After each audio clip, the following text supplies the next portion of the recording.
नमस्कार दोस्तों, मैं सुनील भारद्वाज। आप सभी का हार्दिक स्वागत है जीएस के इस मंच पर। और वर्ल्ड ज्योग्राफी की श्रृंखला हम लोगों ने प्रारंभ की थी। और इससे पिछले क्लास में या पिछले वीडियो में आपने पढ़ा होगा कि ज्योग्राफी की दिशा क्या है और दशा क्या है, इसका सिलेबस क्या है, किस टाइप से इसमें क्वेश्चन बनते हैं, क्या इसका क्राइटेरिया है, क्या इसकी बेस है, क्या इसकी जमीन है। तो सारे टॉपिक से एक इंट्रोडक्शन, एक परिचय आपका मैंने कराया था। जैसे किसी परिवार में आप जाएं तो ढेर सारे मेहमान होते हैं, तो सबसे परिचय जरूरी होता है, तभी हम और आप उनके बीच एडजस्ट हो पाते हैं। तो ज्योग्राफी भी ये एक खाता पीता परिवार है। इसमें फिजिकल ज्योग्राफी भी है, इंडियन ज्योग्राफी भी है, इकोनॉमिकल ज्योग्राफी भी है, और सब इंटरकनेक्टेड है। तो सिलेबस के अकॉर्डिंग मैंने बताया था कि फिजिकल ज्योग्राफी का बेस अगर साइंस है तो इकोनॉमिकल ज्योग्राफी का बेस इकोनॉमिकल इवेंट है। तो फिजिकल ज्योग्राफी से ही सबसे पहले हम स्टार्ट करते हैं। मैंने बताया था कि इसका जो बेस है, जहाँ से इसकी शुरुआत होती है, जैसे किसी कंप्यूटर का बेस कीबोर्ड होता है। जब तक कीबोर्ड चलाना आपको नहीं आता है तो आप कितना भी अच्छा टाइप करना चाहें या उसको सिस्टम में लाना चाहें, नहीं आ सकता। यही वजह यहाँ पर भी लागू होती है। अक्षांश और देशांतर, लेटीट्यूड और longitude, the base of geography. तो इसको समझेंगे तो हमें कई टॉपिक समझने में आसानी होगी। और सबसे बड़ी बात है, इससे पर्टिकुलर क्वेश्चन भी पूछे जाते हैं। तो आज इनसे आपका परिचय कराते हैं। और पहला काम जो हम लोगों को करना है, ये जो कॉन्सेप्ट है उसको क्लियर करना है। बुक्स तो मार्केट में ढेर सारी हैं, तो पहले विषय की समझ को समझो, और उसको जब समझ लेंगे तो चीज़ें और आसान होंगी। जब पूरा लेसन कंप्लीट हो जाएगा तो टॉपिक वाइज इसके एग्जाम ओरिएंटेड एमसीक्यू है, मल्टी चॉइस क्वेश्चन, वो कराएंगे, जिससे आपकी तैयारी को एक धार मिलेगी, वो पहना पाना जाएगा, जिससे आप एग्जाम के लिए फाइनली तैयार होंगे। तो शुरू किया जाए। लेटीट्यूड और लॉन्गिट्यूड को हिंदी में बोलते हैं अक्षांश और देशांत। पहली बार तो क्या है लेटीट्यूड, क्या है लॉन्गिट्यूड? तो ग्लोब को अगर हम देखते हैं तो ये गेंद जैसा है, बॉल जैसा। तो बॉल पर कुछ हम लाइन को, रेखाओं को देखते हैं, लेकिन ये रियल में बनी नहीं होती है। ये इमेजिनरी लाइन है, काल्पनिक रेखा। इनको इसलिए बनाया गया जैसे हम अपने सिस्टम को मैनेज कर सकें, चाहे किसी देश की लोकेशन जानना हो, किसी देश का समय जानना हो, इन सब के लिए हमें इनकी ज़रूरत पड़ती है। तो ये सब आगे आपको धीरे धीरे समझ में आ भी जाएगा। जैसे आपने कभी किसी तरबूज या खरबूज को देखा हो, या किसी बाल को देखा हो, तो उसमें आप देख सकते हैं इस तरीके की लाइन बनी होती है, तरबूज में भी, खरबूज में भी, और किसी बाल या गेंद पर भी।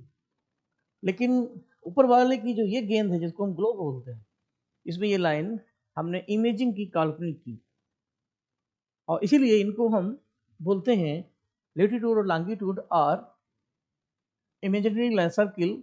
ये काल्पनिक रेखाएं हैं, इनकी हमने इमेजिंग की, कल्पना की।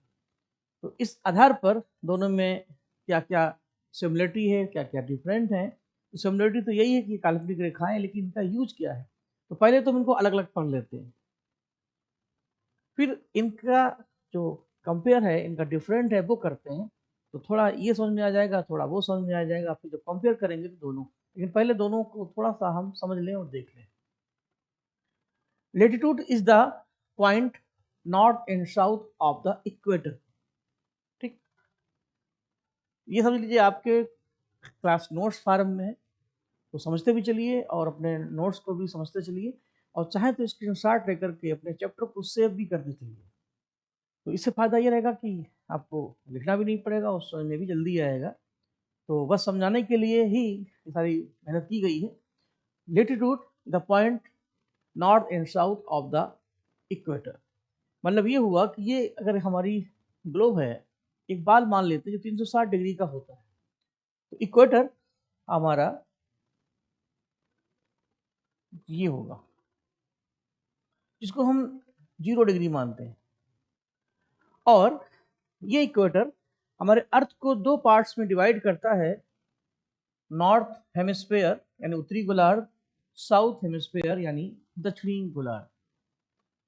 और इसीलिए जितने भी लेटीट्यूड हैं, ये इक्वेटर से नॉर्थ की ओर और साउथ की ओर इमेजिंग किए गए हैं। यानी जितने भी अक्षांश होते हैं, इनकी लोकेशन उत्तर और दक्षिण में होती है।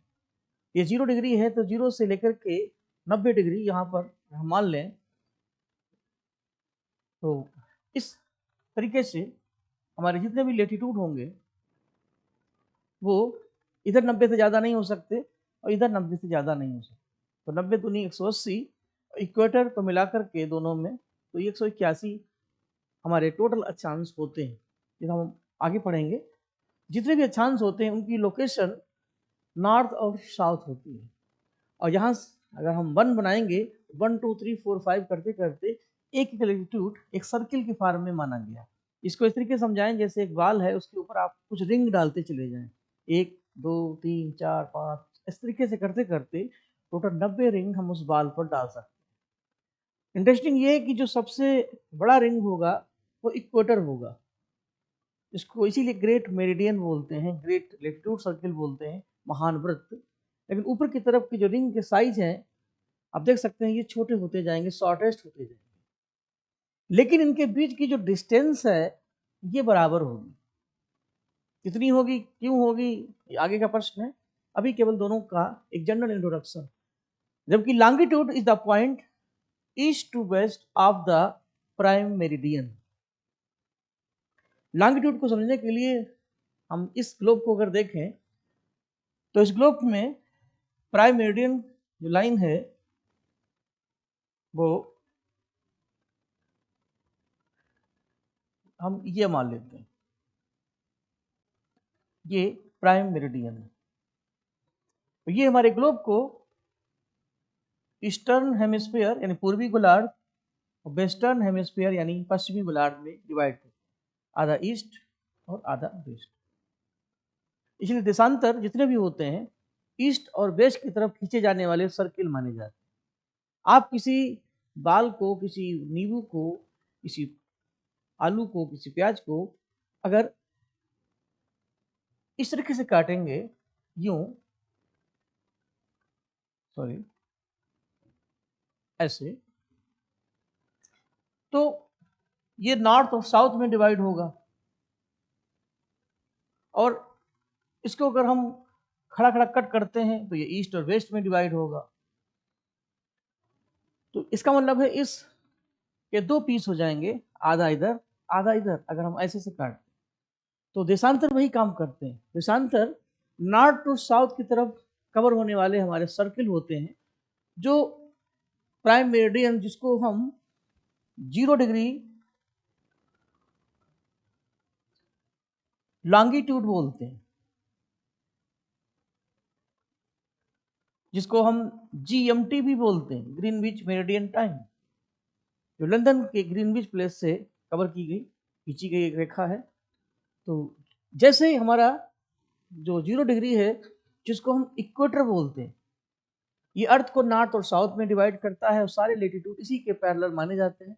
वैसे ही 0 degree longitude that is called GMT या इंटरनेशनल टाइम लाइन, इसी से कवर होते हुए हमारे देशांतर आधे ईस्ट में और आधे वेस्ट में होते हैं।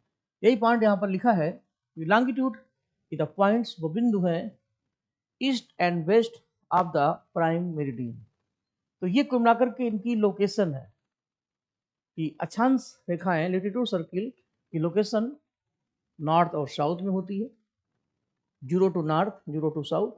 लॉन्गिट्यूड की लोकेशन ईस्ट टू वेस्ट होती है, 0 से 180 और इधर से भी 0 से 180। इस तरीके से हमारे ग्लोब में टोटल 4 हेमिस्फीयर बनते हैं, नॉर्थ, साउथ, ईस्ट और वेस्ट। अब आते हैं the line run east to west are known the line of latitude. यानी जो लेटीट्यूड हैं इनको ईस्ट टू वेस्ट सर्किल कहते हैं, और जो लॉन्गिट्यूड है ये नॉर्थ टू साउथ सर्किल माने जाते हैं, क्योंकि अक्षांश रेखाओं की जो डायरेक्शन है वो ईस्ट टू वेस्ट होती है। आप देख सकते हैं इनका नाम ही होता है लेटी, जो लेटी होती है, हम भी ऐसे लेटते हैं पैरेलल। ये पैरेलल ऑफ अर्थ, पृथ्वी के समानांतर होती है। जितने भी लेटीट्यूड हैं इनकी डायरेक्शन ईस्ट टू वेस्ट होगी, ऐसे पूर्व से पश्चिम की ओर। जितने लॉन्गिट्यूड हैं वो नॉर्थ और साउथ की ओर खींचे जाने वाले सर्किल माने जाते हैं, यूँ इस तरीके से। तो इस तरीके से दोनों को हम कंपेयर कर सकते हैं। लेटीट्यूड सर्किल की लोकेशन नॉर्थ टू साउथ होती है, लॉन्गिट्यूड रेखाओं की location east to west hemisphere होती है, अक्षांश रेखाओं की दिशा पूर्व से पश्चिम पैरेलल ऑफ अर्थ होती है, और देशांतर रेखाओं की दिशा नॉर्थ टू साउथ पोल को कवर करती है। इतनी सारी बातें जानने के बाद अब हम उनको एक एक करके शिफ्ट करते हैं, और जब थोड़ा लेटीट्यूड और थोड़ा लॉन्गिट्यूड हम जान जाएंगे तब इन दोनों को फिर कंपेयर करते हैं। तो कंपेयर करने से ये और बेहतर समझ में आएगा। तो अब शुरू किया जाए। लेटीट्यूड अक्षांश क्या है? अभी तक जो हमने सीखा वो यही सीखा कि लेटीट्यूड की जो लोकेशन होती है वो नॉर्थ एंड साउथ पोल पर होती है और डायरेक्शन ईस्ट टू वेस्ट होती है। तो the line of latitude run across a map east and west, यानी ईस्ट और वेस्ट इनकी हो गई डायरेक्शन। और the latitude indicates the north south position of a point on earth, इनकी जो पोजीशन है अर्थ में वो उत्तर से दक्षिण है। यही बात अभी थोड़ी देर पहले हम लोगों ने समझी थी। ये अगर इक्वेटर है, अगर क्या है मान लीजिए, तो ये यहाँ से ये नॉर्थ है, ये साउथ है। तो नॉर्थ और साउथ की तरफ 0 डिग्री से 90 डिग्री की तरफ हम जब बढ़ेंगे तो 1 2 3 4 5 इस तरीके से हमारे लेटीट्यूड बनेंगे, और इस तरीके से इनकी लोकेशन नॉर्थ और साउथ हेमिस्फीयर में मानी जाती है। हमारा इंडिया नॉर्थ हेमिस्फीयर में है। जैसे मान लीजिए ये सर्किल है जिसका नाम है कैप्रिकॉर्न कैंसर, ये है कैप्रिकॉर्न मकर रेखा। अगर इंडिया को हम यहाँ पे मान लेते हैं और ऑस्ट्रेलिया कॉन्टिनेंट्स को हम यहाँ पर मान लेते हैं, तो इसका साफ साफ मतलब हुआ कि इंडियन कॉन्टिनेंट्स, हमारा भारत आज उत्तरी गोलार्ध में है और ऑस्ट्रेलिया आज दक्षिणी गोलार्ध में। क्योंकि भारत इक्वेटर के ऊपर है, ऑस्ट्रेलिया इक्वेटर के नीचे। ठीक, तो लेटीट्यूड का जो लोकेशन होता है वो नॉर्थ और साउथ को कवर करता है, और इसकी जो डायरेक्शन है वो east to west parallel of earth. ये दोनों पॉइंट इसलिए हो चुके हैं, तो इसलिए दोबारा रिवाइज कर लीजिए। Latitude lines draw parallel to the equator, ये इक्वेटर के समानांतर खींची जाने वाली रेखाएं, जैसे अभी आप देख रहे हैं ये इक्वेटर है, इसी के पैरेलल ये चलती है। इसीलिए इनको हम लेटीट्यूड बोलते हैं, क्योंकि ये लेटी होती है। अगला point, line of latitude start at 0 degree. 0 degree से ये स्टार्ट है, देखिए 0 डिग्री यानी इक्वेटर है, और in at 90 degree at the north and south pole, 90 degree pole पर जाकर ये कवर होती है। तो इस तरीके से इनकी रेंज है 0 से 90 नॉर्थ, 0 से 90 डिग्री साउथ। तो इस आधार पर हम लेटीट्यूड सर्किल को समझेंगे और आगे बढ़ते हैं। कुछ बातें इसमें और समझ में आ जाती हैं। अब प्रश्न उठता है कितने लेटीट्यूड सर्किल हैं या कितने लेटीट्यूड एंगल्स हैं, पॉइंट्स हैं। तो there are total 181 latitudes including the equator, equator को मिला के, क्योंकि 0 to 90 degree north and 0 to 90 degree south बराबर 181।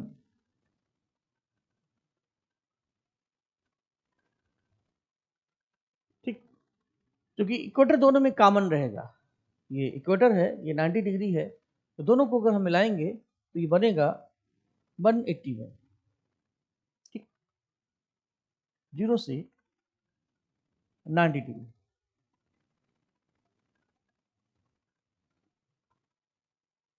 ये पूरा सर्किल अर्थ का लगभग 40,000 किलोमीटर माना जाता है।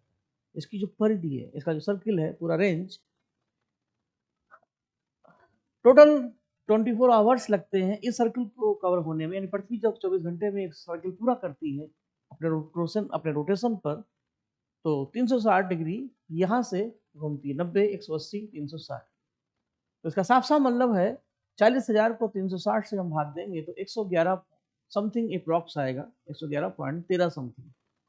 तो माना जाता है कि यहाँ से यहाँ 10, 20, 30 और 40, तो 40,000 सर्किल को 360 से डिवाइड देने पर एक जो लेटीट्यूड है, जैसे 1 है, 2 है, तो इनके बीच का जो अंतर आता है वो 111.13 किलोमीटर अप्रॉक्स बनता है। यानी दो अक्षांशों के बीच की दूरी 111.13 किलोमीटर होती है। इस तरीके से अगर देखें, अब यहाँ से यहाँ ये रेंज 10,000 है और ये 90 डिग्री बनता है, तो 10,000 को 90 से भाग देंगे तो भी 111 पॉइंट आएगा। ये पूरा 20 है, 20,000 को 180 से भाग देंगे तो भी 111.13 आएगा, और 360 से भाग देंगे तो भी 111.13 आएगा।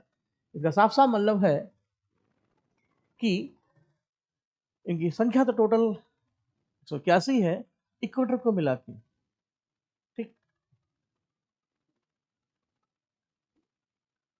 लेकिन each parallel of latitude is a circle but they are not equal. each parallel of latitude is circle, जितने भी लेटीट्यूड है वो एक सर्किल के फॉर्म में है, लेकिन वो इक्वल नहीं है। जैसे जैसे the circle become smaller towards the pole, इसका मतलब ये हुआ कि जितने भी लेटीट्यूड सर्किल हैं उनका जो बीच का जो डिस्टेंस है वो इक्वल होता है। दो अक्षांशों रेखाओं के बीच की दूरी समान होती है, लेकिन उनकी जो साइज है, जो उनका आकार है, वो छोटा होता जाता है। क्योंकि प्रैक्टिकल तरीके से आप सोचें, किसी बाल को आप रिंग में डाल दें, रिंग उसके ऊपर कवर कर दें, जैसे हमने बताया था, तो इक्वेटर सबसे बड़ा रिंग होगा और ऊपर की तरफ रिंग छोटे होते जाएंगे। तो यही चीज इसमें भी है, इक्वेटर का जो सबसे बड़ा रिंग है वो हमारा इक्वेटर है, और ऊपर की तरफ रिंग छोटे होते जाएंगे, लेकिन इनके बीच की जो डिस्टेंस है ये बराबर होगी, क्योंकि हर रिंग इक्वल है। क्योंकि 1, 2, 3 111 करते करते ये पूरा 10,000 को कवर करेगा। तो यहाँ पर यही चीज लिखा है, जितने भी लेटीट्यूड हैं वो सर्किल के फॉर्म में होते हैं, लेकिन वो इक्वल नहीं होते, एक समान नहीं होते। जैसे जैसे हम इक्वेटर से पोल की तरफ मूवमेंट करेंगे, इनकी साइज छोटी होती जाएगी। विषुवत रेखा से ध्रुवों की ओर चलने पर अक्षांश रेखाओं या उनके वृत्त की जो साइज है वो छोटी होगी, लेकिन इनकी जो लेंथ है, इनके बीच का जो गैप है वो बना रहेगा। लेकिन देशांतर में उल्टा है। लॉन्गिट्यूड की खास बात ये है कि उनकी जो लेंथ है वो बराबर होती है, लेकिन उनके बीच की जो डिस्टेंस है वो बराबर नहीं होती, क्योंकि देशांतर रेखाएं जो पोल से पोल कवर होती हैं, इक्वेटर पर उनके बीच मैक्सिमम गैप होता है 111.32 किलोमीटर, लेकिन पोल पर वो सब ज्वाइंट हो जाती है। लेकिन लेटीट्यूड सर्किल की distance between two latitude equal होता है, लेकिन की लेंथ इक्वल नहीं होती।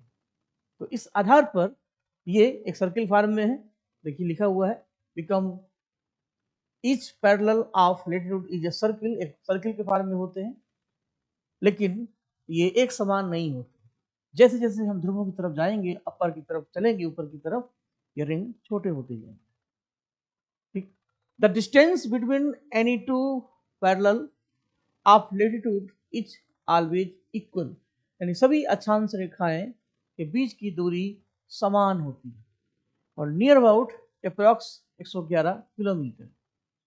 इसका मतलब है जो 1 डिग्री है, यानी एक लेटीट्यूड लगभग 111.13 किलोमीटर का होगा, जिसको मैं सही कर देता हूँ 111.13 किलोमीटर 111 होगा। देखिए जितनी डिस्टेंस ये है उतनी ही डिस्टेंस लगभग ये है। अंतर केवल इतना है कि लेटीट्यूड के बीच का जो डिफरेंट है वो ये होगा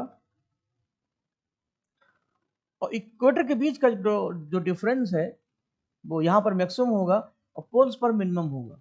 आप देख सकते हैं कि ऊपर की ओर जाने पर इनकी साइज कम होती जाती है। तो ये जो गैप है ये 111.32 किलोमीटर है, यानी distance between to longitude on equator, विषुवत रेखाओं पर दो देशांतर रेखाओं के बीच की दूरी 111.32 किलोमीटर होती है। उसकी वजह है कि इक्वेटर की जो लंबाई है वो 40,076 किलोमीटर है, इसीलिए कुछ पॉइंट का फर्क आ जाएगा। तो लेकिन दोनों में 111 का जादुई आंकड़ा रहेगा, इधर भी 111 है, इधर भी 111 है। तो कुल मिलाकर के अक्षांश रेखाओं के बीच की दूरी समान होती है, लेकिन उनकी लेंथ एक समान नहीं होती। विषुवत रेखाओं की या सर्किल की लेंथ इक्वल होती है, लेकिन बीच की डिस्टेंस इक्वल नहीं होती। Maximum distance on equator, minimum distance on pole. ये बातें लॉन्गिट्यूड पढ़ाते समय और समझ में आ जाएंगी। देखिए, हर विषय को समझने का, घेरने का एक तरीका है। पहले तो आप उसको धीरे धीरे समझने की कोशिश करें। जैसे जैसे टॉपिक क्लियर होते जाएंगे और उसमें आप एंट्री करेंगे तो बाकी टॉपिक से जो पढ़ा है वो और क्लियर होगा। तो थोड़ा ये देख लें, थोड़ा लॉन्गिट्यूड पढ़ लें, फिर इनको जब कंपेयर करेंगे तो डाउट थोड़े बहुत भी हैं, हट जाएंगे। फिर जब एमसीक्यू हम लोग करेंगे तो आसानी, बड़ा लेसन है, इसमें हम कई सीरीज बनाएंगे। तो अभी तो एक शुरुआत है, अभी मकान की जमीन तैयार करनी है। जैसे जैसे वो मजबूत होता जाएगा दीवारें उठती जाएंगी। तो ये हो गया biggest and greatest circle in equator. Equator सबसे बड़ा सर्किल है और सबसे महान वृत्त, क्योंकि ये सबसे बड़ा है। और सबसे छोटा सर्किल अगर पूछा जाए, सबसे बड़ा अक्षांश सर्किल अगर इक्वेटर है, तो सबसे शॉर्टेस्ट लेटीट्यूड कौन सा है? तो बच्चे हार्वर्ड में आंसर 90 डिग्री लगाते, लेकिन ध्यान रखना ये सबसे छोटा लेटीट्यूड सर्किल है 89, क्योंकि 19 degree is a point not a circle. 90 degree एक बिंदु हो, एक पॉइंट होता है, वो वृत्त नहीं होता। आप किसी बाल में जब सर्किल बनाना शुरू करेंगे तो धीरे धीरे जैसे जैसे हम ऊपर पहुंचेंगे सर्किल बनेगा नहीं, पॉइंट में आ जाएगा। तो जो हमारे नॉर्थ पोल साउथ पोल हैं वो पॉइंट फॉर्म में। तो सबसे शॉर्टेस्ट जो सर्किल हमारा बनेगा वो 89 होगा, और जो सबसे बड़ा होगा वो 0 डिग्री। तो इस तरीके से इसमें क्वेश्चन बनेंगे। लेटीट्यूड की डायरेक्शन क्या होती है, इनकी लोकेशन क्या होती है। क्लास छोड़ने से पहले हम सारे पॉइंट फिर रिवाइज करेंगे। अब यहाँ से आगे बढ़ा जाए। अब प्रश्न उठता है कि लेटीट्यूड के कितने टाइप्स हैं, इनका क्या इंपॉर्टेंस है हमारी दुनिया में। तो अगला पॉइंट होगा some examples of latitude include, जो इसमें शामिल है। तो वैसे तो लेटीट्यूड टोटल सर्किल फॉर्म में देखा जाए तो 181 है। पॉइंट के हिसाब से अगर हम सर्किल के हिसाब से देखेंगे तो इनकी संख्या 129 हो जाएगी, 189।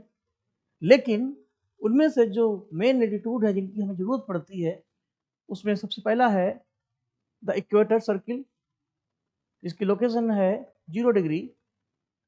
ट्रॉपिक ऑफ कैंसर यानी कर्क रेखा जो नॉर्थ में है 23.5 यानी 23.5 डिग्री उत्तर में। ट्रॉपिक ऑफ कैप्रिकॉर्न मकर रेखा जो साउथ में है 23 डिग्री हाफ 23.5 अक्षांश दक्षिण में। उसी तरीके से साउथ में अंटार्कटिक 66.5 और आर्कटिक सी के नाम से आर्कटिक सर्किल 66.5। एग्जाम में इसमें कोई 4 ऑप्शन दिए होंगे और इनके लेटीट्यूड दिए जाएंगे। पूछा जाएगा कि कौन सा पेयर सुमेलित है, कौन सा नहीं है। तो इसको आप इस तरीके से समझिए कि अर्थ अगर एक बाल के फॉर्म में, गेंद की फॉर्म में है, तो हमने उस पर कुछ 5 रिंग डाल दिए और सन की लाइट के आधार पर हम ये तय करते हैं कि कहाँ पर लाइट कम है, कहाँ पे ज़्यादा है। इस तरीके से इनको जस्टिफाई करते हैं। सपोज करिए कि ये हमारा सन है, तो ये हमारी अर्थ है। तो सन की लाइट का रिफ्लेक्शन पूरे ग्लोब में एक जैसा नहीं होगा, कहीं कम होगा तो कहीं ज़्यादा होगा। तो इस बात को कैसे हम समझें और समझाएं, तो हमारे जो साइंटिस्ट हैं उन्होंने कुछ सर्किल को इमेजिंग किया, उन्हीं को हम लैटिट्यूड सर्किल बोलते हैं। मान लिया जाता है कि इक्वेटर जो सन के सबसे नियरेस्ट है,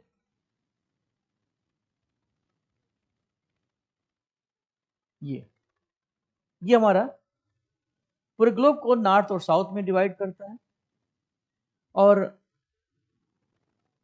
ये जो बीच का पॉइंट है ये सन के सबसे नियरेस्ट है। तो ऊपर वाली सर्किल को हमने कैंसर यानी कर्क रेखा मान लिया, नीचे वाली सर्किल को हमने कैप्रिकॉर्न मान लिया, क्योंकि ये नॉर्थ है ये साउथ है। और ये बीच का जो जोन है ये सन के सबसे नियरेस्ट है, इसलिए इसको हम ट्रॉपिकल क्लाइमेट कहते हैं। विश्व में जितनी प्रकार की जलवायु है या क्लाइमेट है, उनका निर्धारण, उनका फिक्सन हम इक्वेटर बेस पर करते हैं या लैटिट्यूड बेस पर करते हैं। तो बीच की दुनिया सबसे गर्म है क्योंकि ये सन के सबसे नियरेस्ट है, तो इसीलिए यहाँ के जितने भी देश और महाद्वीप हैं वो जलवायु कहलाती है ट्रॉपिकल क्लाइमेट, उष्णकटिबंधीय जलवायु। इस आधार पर इस ग्लोब में ये अगर इक्वेटर है, ये ट्रॉपिक ऑफ कैंसर है, ठीक, ये कैप्रिकॉर्न है, तो ये पूरा हिस्सा कहलाएगा ट्रॉपिकल क्लाइमेट। हिंदी में बोले तो उष्णकटिबंधीय जलवायु। यहाँ पर सन हमेशा नियरेस्ट होता है। तो क्लाइमेट का जब लेसन हम लोग पढ़ेंगे तो उसमें इसकी बहुत जरूरत पड़ने वाली है। तो लेकिन अब ये जानना है क्लाइमेट कितने टाइप्स हैं और उनका बेस क्या है। तो क्लाइमेट का जो बेस है वो लैटिट्यूड सर्किल है। तो कर्क रेखा और मकर रेखा के बीच की दुनिया सबसे वार्म होती है, सबसे गर्म होती है। उससे पूछा जाएगा ऐसे, the tropical climate are located between, उष्णकटिबंधीय जलवायु स्थित है between Cancer to equator, equator to Capricorn, Capricorn to Cancer, या आर्कटिक टू अंटार्कटिक। तो आंसर पता क्या होगा? आंसर होगा बिटवीन कैंसर टू कैप्रिकॉर्न। इन दोनों के बीच की जो अर्थ है वो सबसे ट्रॉपिकल है, गर्म है। इसी तरीके से और आगे बढ़ते हैं, ये आर्कटिक है, ये अंटार्कटिक है।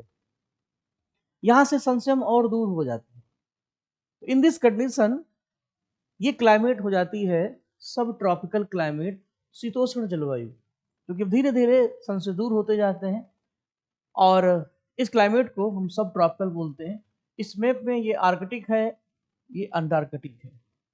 तो आर्कटिक सर्किल यहाँ पर चूंकि आर्कटिक ओशन है, इसी के नाम से इसका नाम आर्कटिक सर्किल पड़ा। नीचे अंटार्कटिक कॉन्टिनेंट्स। तो कुल मिलाकर के ये जो बीच की दुनिया है ये सबसे गर्म तो नहीं है, लेकिन धीरे धीरे यहाँ का टेम्परेचर चेंज होता है। इसको हम बोलते हैं सब ट्रॉपिकल, एसटी लगा देते हैं, या शीतोष्ण जलवायु। और यही चीज यहाँ पर भी होगी, सब ट्रॉपिकल क्लाइमेट। हमारा आधा भारत ट्रॉपिकल है, आधा भारत सब ट्रॉपिकल है। तो दुनिया के कई देश ऐसे हैं जो अलग अलग जलवायु से संबंधित हैं।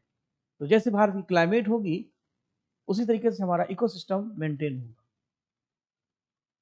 सबसे ऊपर चलते हैं, आर्कटिक से पोल की तरफ हम सन से और दूर हो जाते हैं। तो इस क्लाइमेट को हम पोलर क्लाइमेट कहते हैं। यानी कुल मिलाकर के समरी ये है कि पूरे ग्लोब में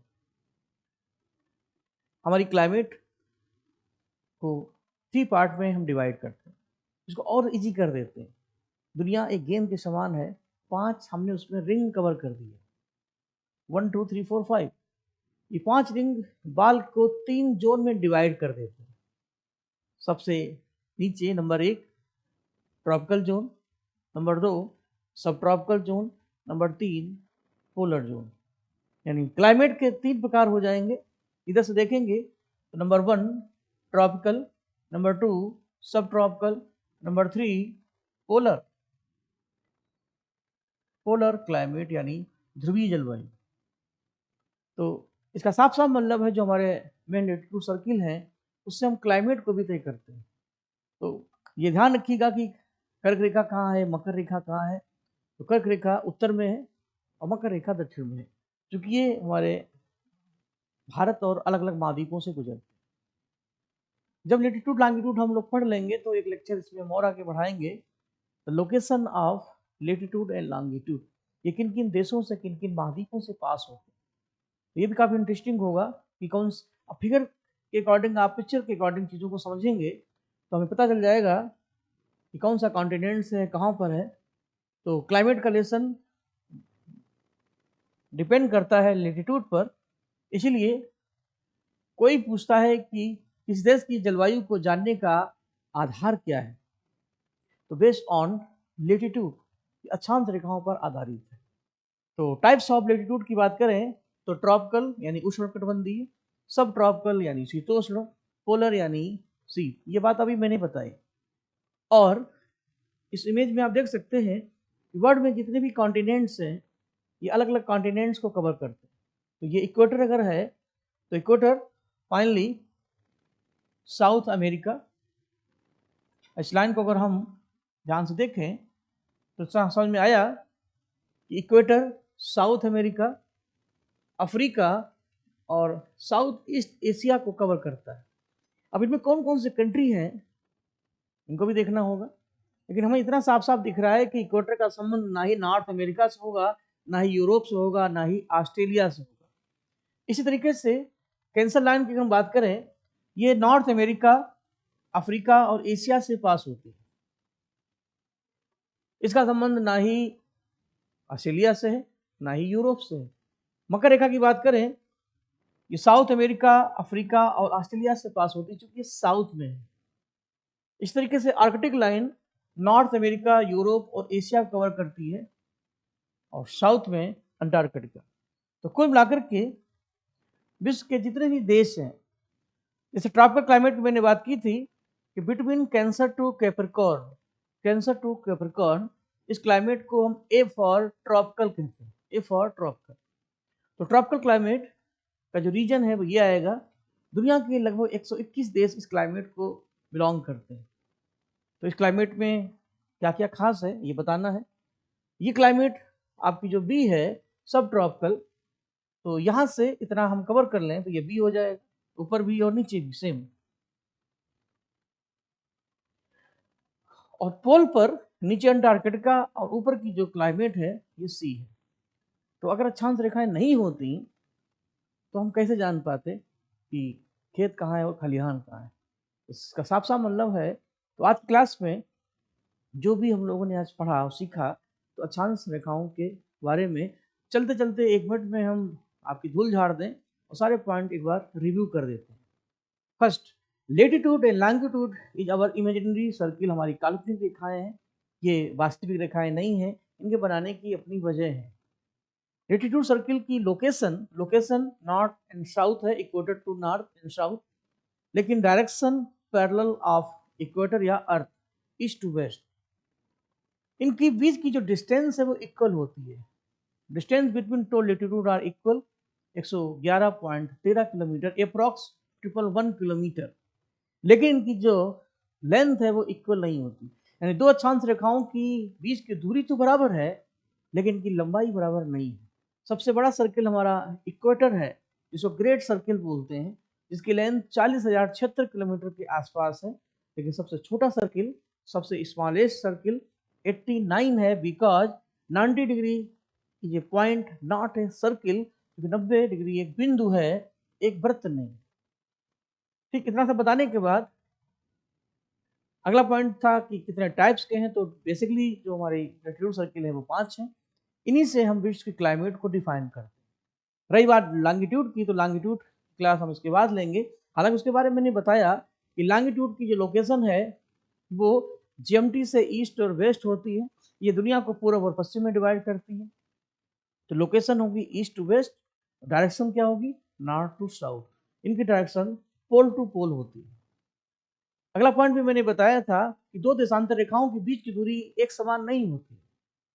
मैक्सिमम डिस्टेंस इक्वेटर पर 111.32 किलोमीटर और मिनिमम पोल पर, ध्रुवों पर इनकी दूरियां ही खत्म हो जाती है, लेकिन इनकी लेंथ समान होती है। इतनी सारी बातें बताने के बाद नेक्स्ट मिलेंगे लॉन्गिट्यूड के साथ, और फिर उन दोनों को एक साथ हम मिला करके इनको कंपेयर करें। सभी लोगों को बहुत बहुत धन्यवाद। Thank you.